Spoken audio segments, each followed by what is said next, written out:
Introduction: The Cosmic Ladder of Desire. Welcome back, seeker of hidden truths. Step away from the blinding glare of the physical world and sit with me in the cool shadow of contemplation. You live in a culture that treats love as a playground for the senses or a chaotic maze of emotional attachments. You are told that love is a fire that consumes the body and then leaves nothing but cold ash and heavy regret behind. Yet, deep within your chest, there is a quiet whisper that refuses to be silenced. You feel a strange, ancient nostalgia, a longing for a beauty you cannot fully name, and a home you cannot fully remember. You have begun to suspect that human love is not the destination, but a doorway into a much greater mystery. Let us ascend the heights of human thought and sit with Plato, the philosopher of the soul's ascent. In the dialogue of the symposium, he revealed that love is not a casual accident of biology, nor is it a simple emotional reaction. Plato observed that love is a cosmic messenger, a bridge between the mortal earth and the eternal heavens. It is the divine madness that strikes the soul when it encounters a reflection of true beauty on this earth. It is a sacred ladder that we are invited to climb, step by step, moving from the physical attraction of a single body to the absolute contemplation of the divine. In this mini audiobook, we will chart the magnificent geography of Platonic love. We will dissolve the modern misunderstandings of the term Platonism and uncover its true, ecstatic power. We will examine why your soul aches when you look at a beautiful sunset or into the eyes of a beloved, how desire can be transformed into a spiritual weapon, and how true intimacy can liberate you from the prison of the material world. Open the wings of your imagination. Let us begin the climb up the ladder of light, toward the source of all beauty and truth. Chapter 1. The Myth of the Shattered Whole. To understand why the human heart searches so desperately for its match, we must first listen to the ancient story Plato recorded through the lips of Aristophanes. In the beginning, the myth says, human beings were not as they are now. They were complete, round creatures with 4 arms, 4 legs, and 2 faces looking in opposite directions. They possessed immense strength, absolute confidence, and a pride so grand that they attempted to storm the heavens and challenge the authority of the gods themselves. To punish their arrogance without destroying them entirely, Zeus, the king of the gods, made a fateful decision. He decided to cut the round humans in half, separating their bodies and their souls with a single strike. From that moment on, humanity was condemned to wander the earth in a state of fragile incompleteness. Every single person became a walking fragment, a lonely half looking for its missing counterpart. When these halves encountered each other in the wilderness of life, they would throw their arms around one another, refusing to let go, longing to fuse back into their original, perfect wholeness. This ancient myth is a beautiful mirror for your modern loneliness. It explains that deep ache you feel, the sense that you are missing a vital piece of your own being. But Plato warns us not to misinterpret this story. The search for your missing half is not just about finding another physical body to cure your boredom or validate your ego. It is a spiritual symptom of a cosmic separation. Your heart is not just seeking a partner. It is seeking a return to a state of divine unity and absolute wholeness that existed before you were born into this heavy material world. Chapter 2. The Awakening of Eros. Plato defined this intense, driving force of longing as Eros. In the modern world, you have reduced the word erotic to mean only the desires of the flesh, but to Plato, Eros was the most powerful engine of the spirit. He described Eros as a demon, not an evil spirit of destruction, but a mystical intermediary that stands exactly halfway between the mortal and the divine, between ignorance and wisdom, between scarcity and abundance. Eros is born from 2 strange parents, poverty and resourcefulness. Because of its mother, poverty, love is always in a state of lack. It is rough, homeless, and always searching for what it does not have. But because of its father, resourcefulness, love is bold, clever, and capable of designing magnificent ways to capture beauty. Love lives in the tension between what it possesses and what it desires. If you are completely full, you cannot love, because you lack nothing. If you are completely empty, you cannot love, because you do not even know what is missing. Love happens in the awakening, the moment you realize you are incomplete and choose to hunt for the light. When Eros awakens within you, it feels like a sudden disruption of your ordinary life. You see a beautiful face, or you hear a profound piece of music, and your daily routine is instantly shattered. Your heart beats with a wild, unfamiliar rhythm. Plato observed that this is the moment the soul begins to grow its wings again. The physical beauty you see before you acts as a divine spark, heating the frozen feathers of your spirit, causing you to remember a celestial glory that you once knew among the stars. Chapter 3. The first step, the beauty of the flesh. The ascent up Plato's ladder of love must begin at the very bottom, in the realm of the physical senses. Plato does not condemn the body. He views it as the necessary starting point for all spiritual education. The first step occurs when a young soul encounters a single, beautiful physical body and falls deeply in love with its form. This is the stage of intense physical attraction, the sparks of youth, and the overwhelming desire to possess the visible beauty of the beloved. At this level, the lover is consumed by the physical container. They write poems about the eyes, they dream of the face, and they anchor all their attention on the mortal flesh. There is a deep, biological urgency to this stage, a desire to create life and achieve a form of immortality through reproduction. It is a beautiful, natural impulse, but Plato warns that it is highly dangerous to remain trapped on this bottom step of the ladder. Physical beauty is a temporary illusion. The flesh ages, the skin wrinkles, and the form changes with the relentless passage of time. If your love is anchored entirely on the physical container, your connection will naturally decay as the container decays. To find a love that survives the winter of life, you must allow Eros to expand your vision. You must learn to look past the individual body and realize that the beauty you admire in one person is identical to the beauty that exists in all beautiful bodies. You must move from the love of one to the appreciation of the pattern. Chapter 4. The second step, the beauty of the soul. As your spiritual vision sharpens, Eros leads you to the second step of the ladder. You begin to realize that the beauty of the soul is vastly more precious and enchanting than the beauty of the outer form. You find yourself attracted to someone not because their facial features are symmetrical, but because their mind is brilliant, their character is noble, and their spirit is gentle and strong. When you reach this stage, a massive transformation occurs in how you love. You can love someone whose physical body is ordinary or marked by age, because their inner light shines through the container. You find delight in their thoughts, you treasure their conversation, and you feel a deep, intellectual intimacy that physical touch could never replicate. You become a guardian of their inner growth, wanting their soul to flourish in goodness and truth. Plato observed that this love of the soul is what creates true, enduring mentorship and spiritual parenthood. You look at a younger or less experienced soul, and you see its potential for wisdom.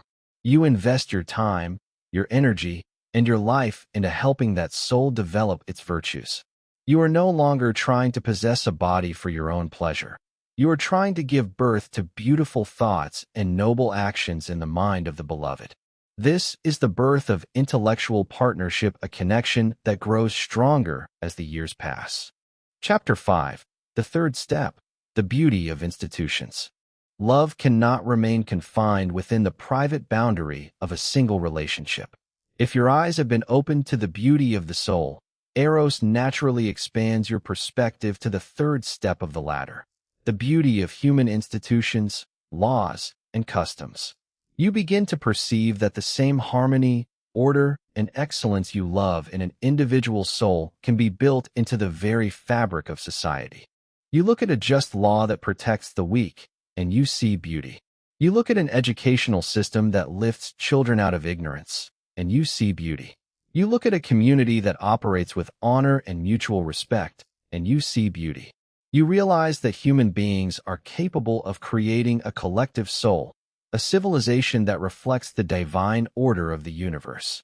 At this stage, your private desire is transformed into public service. You stop asking how love can serve your personal happiness, and you begin to ask how your love can beautify the world around you. You become a builder of institutions, a creator of art, a defender of justice, and a teacher of truth. Your love expands from a narrow stream into a magnificent river that waters the entire city, ensuring that the light of virtue is passed down to generations you will never see. Chapter 6. The fourth step, the beauty of the sciences. The ladder of love carries you higher still, moving from the concrete world of human actions into the abstract realm of pure intellect. The fourth step is the beauty of the sciences, of philosophy, and of universal concepts. You begin to fall in love with the elegant order of numbers, the perfect symmetry of geometry, the cosmic laws of astronomy, and the grand structures of philosophical truth. To the modern mind, studying science or mathematics seems cold and dry, but to Plato, it was an experience of pure, ecstatic Eros. When a philosopher discovers a universal law that explains how the stars move or how the human mind reasons, they feel a thrill of joy that surpasses any physical pleasure. They are looking at the invisible skeletal structure of reality. They are seeing the thoughts of the divine written across the universe. At this height, your mind is liberated from the variable opinions of the marketplace. You are no longer distracted by the small, petty arguments of politics or the temporary trends of your culture. You are looking at things that are eternally true, things that never change, never decay, and never die. Your intellect is sharpened, your perspective is expanded to a cosmic scale, and your soul experiences a deep, mathematical peace that anchors you against the storms of mortal life. Chapter 7. The Ultimate Vision, the Form of Beauty. Now we arrive at the absolute summit of Plato's ladder, the destination that every single human longing has been secretly searching for since the beginning of time. Plato calls this the contemplation of beauty itself. It is not a beautiful body, not a beautiful soul, not a beautiful law, and not a beautiful science. It is the eternal, uncreated, indestructible source from which all beautiful things receive their light. Plato describes this vision with words of absolute awe. He says that this supreme beauty does not come into being and does not pass away. It does not increase and it does not diminish.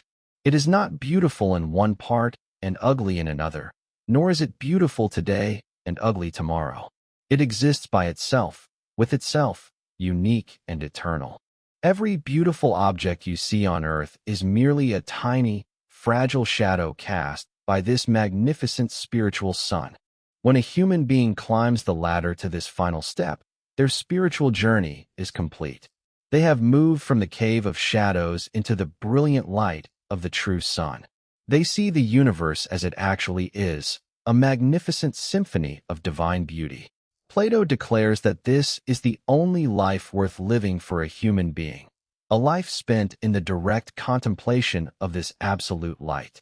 Once you have seen it, you can never be seduced again by the cheap glitters of gold, fine clothes, or beautiful bodies. You have found the source. Chapter 8. The Winged Soul and the Prisoner's Escape. In another magnificent dialogue, the Phaedrus, Plato uses the metaphor of a chariot to explain the inner conflict of the human heart as it tries to climb this ladder. He says that the human soul is like a chariot pulled by two winged horses and guided by a single charioteer.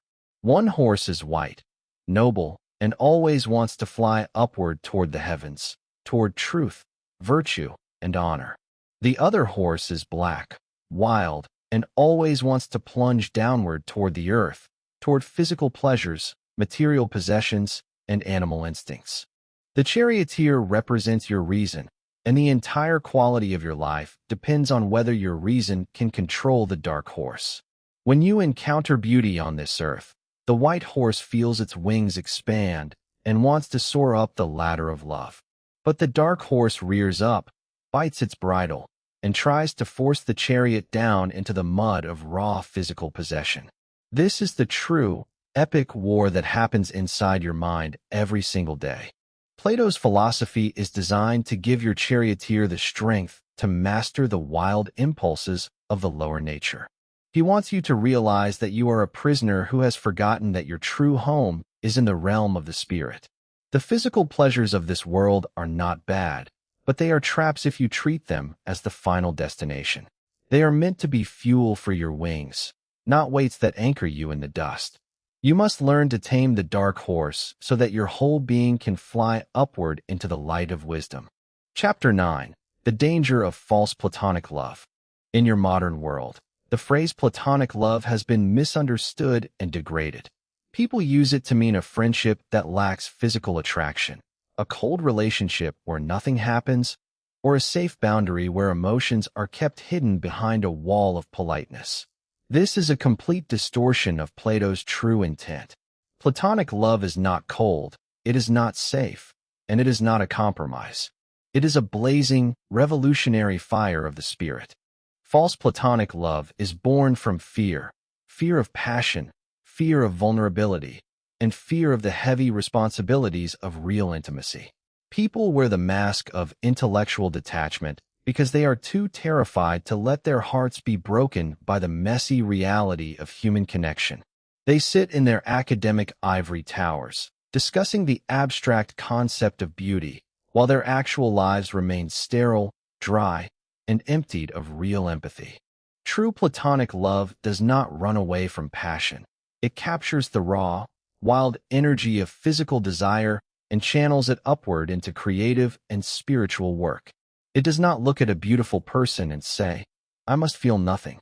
It looks at a beautiful person, feels a bolt of lightning strike the soul, and says, "This beauty is too grand to be wasted on a temporary physical transaction.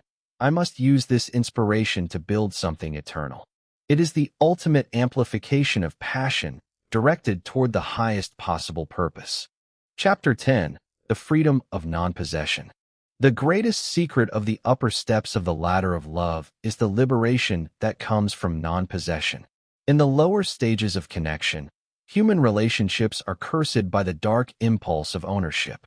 You look at a beautiful partner, and your ego immediately wants to build a wall around them. You want to possess their time, control their choices, monopolize their affection, and dictate their future. You treat them like a valuable object in your collection. Plato's philosophy reveals that this hunger to possess is the primary source of all relationship tragedy. You cannot truly love a human being if you view them as a piece of property. Ownership breeds anxiety, anxiety breeds jealousy, and jealousy turns the sweetest connection into a bitter prison of surveillance and control. You destroy the very beauty you wanted to cherish. When you climb the ladder of Eros, you learn the art of non-possession. You realize that beauty belongs to the universe, not to your private vault. When you look at a magnificent soul, you do not feel the need to cage it. You rejoice in its freedom. You love them without needing to own them. You support their flight, even if it carries them away from your immediate circle. This non-possessive affection is the only love that is completely free from fear, because you cannot lose something that you never tried to lock behind a door. Chapter 11. The Sacred Altar of Remembrance. Why does human love feel so full of sorrow and sweet nostalgia? Plato introduced the profound concept of anamnesis, the idea that all true learning and all true loving is a process of remembering. He taught that before your soul was trapped inside this heavy physical container of flesh, it lived in a celestial realm where it walked among the gods and gazed directly upon the perfect forms of truth, justice, and beauty. When you were born into this physical world, the shock of entering the material container caused your soul to fall into a deep, amnesic sleep. You forgot your divine origin. You forgot the celestial country. You began to look at the gray concrete, the petty arguments, and the material objects of this world and believe that this was all reality had to offer. But when you fall in love, the spell of amnesia is broken. The face of your beloved, the chords of a sacred symphony, or the sight of a perfect sunset acts as a catalyst for remembrance. The soul wakes up, looks through the windows of the eyes, and says, "I know this light. I remember this beauty. It is the reflection of the home I lost. This is why love can make you weep. It is the bittersweet joy of a prisoner who has suddenly caught a glimpse of their native land through the bars of their cell. Love is the altar where we remember our divinity. Conclusion: rise and fly. My dear traveler of the cosmos, look up from the dust of the material marketplace. Do not let your spirit be suffocated by the narrow definitions of love that your commercial society tries to sell you. You are not a mechanical consumer designed to trade emotional favors or chase temporary biological rushes. You are a winged soul, born of the stars and destined for absolute light. As you step back into your daily routine, carry the map of Plato's ladder within your mind. Do not fear the physical attraction that strikes your heart, but never allow it to become your prison. Use it as a launchpad for your wings. Look for the beauty of the soul beneath the form. Build beautiful institutions in your community. Lose yourself in the elegant harmony of universal truths, and climb, step by step, toward the ultimate vision of beauty itself. You are not alone in this magnificent ascent. The energy of Eros is flowing through your veins right now, urging you to break your chains and fly. Be brave enough to love without possessing, gentle enough to see the divine reflection in others, and radiant enough to chase away the gray shadows of ignorance wherever you walk on this earth. May wisdom guide your chariot, and may the eternal light of beauty illuminate your soul forever. Peace and wonder be with you on the grand journey.